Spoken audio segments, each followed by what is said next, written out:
The Apex Warlord had fought across 9 systems, his name carved in the bones of conquered worlds. He was the kind of being who believed mercy was a weakness, fear was loyalty, and pain was truth. He had slaughtered warriors twice his size and broken armies just by stepping onto the battlefield. But today he faced something new. Not a monster, not an army. A girl. Small, quiet, unarmored. A human from Earth. That cursed Deathworld the Council had quarantined for centuries. The arena buzzed with laughter as she stepped forward, bare feet silent against the steel floor. Her opponent towered 12 feet tall, plated in armor grown from his own flesh, eyes glowing like magma. "You sent a child," he thundered, voice shaking the Colosseum. "This is your champion?" The human didn't answer. She just looked at him. Then she stopped moving. For 15 seconds. The galaxy would remember those 15 seconds for the rest of its existence. At first, the warlord smirked. Then he frowned. Something in the air changed. Pressure, temperature, instinct. Every predator in the audience felt it. It wasn't magic or technology. It was focus. The kind that rewired the world around it. Her breathing slowed. Her pupils dilated. The muscles along her jaw tightened, relaxed, then went completely still. The human's eyes met his, and suddenly the Apex Warlord, who had never known fear, felt prey. He roared to crush the feeling. He lunged. His claws came down like a meteor. And in that instant, the girl moved. No one saw the kick. They felt it. A sonic boom tore through the arena, air rippling like a scream made solid. The warlord's body left the ground, armor plates fractured midair, bones splintering with sound like thunder. He hit the wall hard enough to bend it inward, a wall made to contain starship impacts. The silence afterward was suffocating. The human stood still again, barefoot, breathing slow, looking almost bored.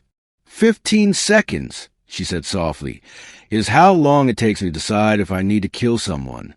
The council called her Mirrorveil, a combat specialist from Earth's 3rd generation of Deathworlder envoys. She had been raised on a planet that tried to kill her every day. Storms that shredded metal, predators that stalked from birth, diseases that mutated faster than science could name them. The Galactic species called humans reckless. Humans called it homework. By the time she was 10, Mira could track movement through vibrations in her skin. By 20, she could hold her breath for 8 minutes underwater and fight blindfolded. By 25, she was Earth's representative to Galactic Combat Tribunal, a place where disputes were settled by duels, not diplomacy. And she had never lost. But this fight was different. The Apex Warlord wasn't just any foe. He was a symbol of galactic dominance, a being engineered for conquest, his DNA spliced with extinct predators, his body a cathedral of war. For centuries, no one challenged his authority. He'd once crushed a tank with one hand.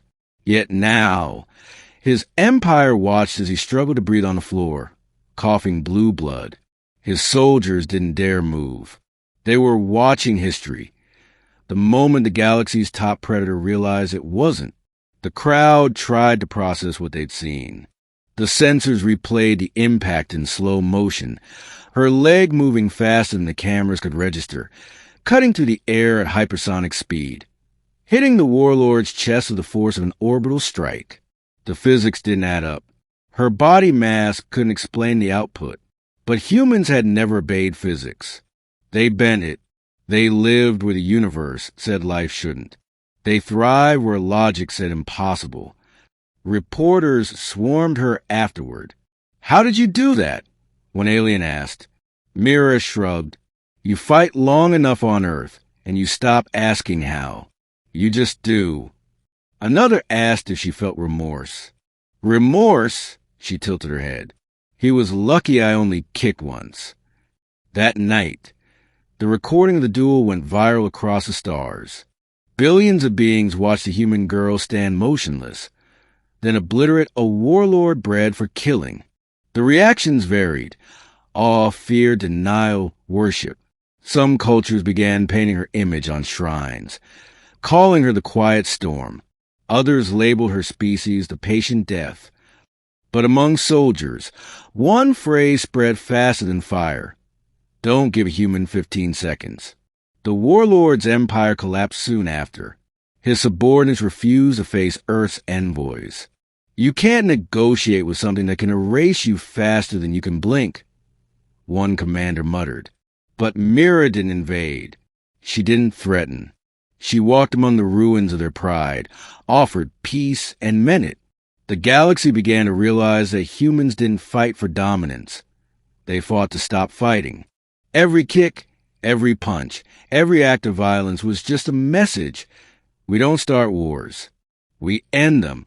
Years later, Mira returned to Earth, older, quieter, her legend untouchable.